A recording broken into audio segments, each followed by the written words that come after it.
years to figure out I was wrong when guys like Rick Santorum knew it was wrong from the beginning. Congressman Paul, you have the floor. Do you trust these men to repeal Obamacare? Thank you.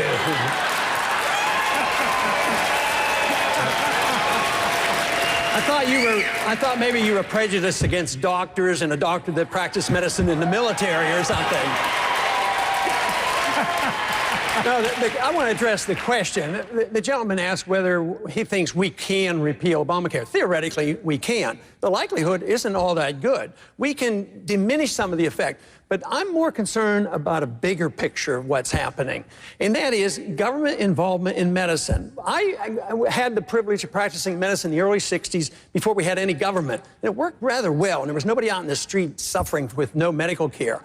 But Medicare and Medicaid came in, and it just expanded. But even when we had the chance to cut back on it, when we had a Republican Congress and a Republican president, we gave him prescription drug programs. Senator Santorum supported it. You know, that's expanding the government. So it's endless, and most of them are bankrupt. Prescription drugs, they're not going to be financed. Medicare is not financeable. Medicaid's in trouble. But nobody talks about where the money's going to come from. Now, even in my budget proposal, which is very, very tough because I'm going to cut $1 trillion the first year, but I try to really, even though these programs should have never started, but a lot of people are dependent on, I want to try to protect the people who are dependent on medical care. Now, where does the money come? My suggestion is look at some of the overseas spending that we don't need to be doing.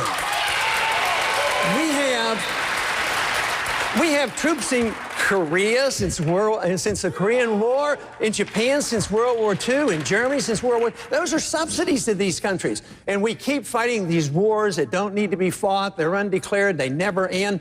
Newt pointed out, you know, World War II was won in less than 4 years. Afghanistan, we're there for 10 years. Nobody says, where's the money come? We could work our way out of here and take care of these people with these medical needs, but we can't do it with the current philosophy of the government taking care of everybody forever on medical care, cradle to grave, and being the policeman of the world. We will get rid of all this government program. Unfortunately, because we're going bankrupt and you're going to have runaway inflation and our checks are going to bounce, and that's going to be a lot worse problem than we're facing tonight. All right. I'm going to ask all of our candidates to stand by, our audience as well. We have a couple breaks tonight. We're going to take one of them now. One candidate on this stage suggested this week that two candidates should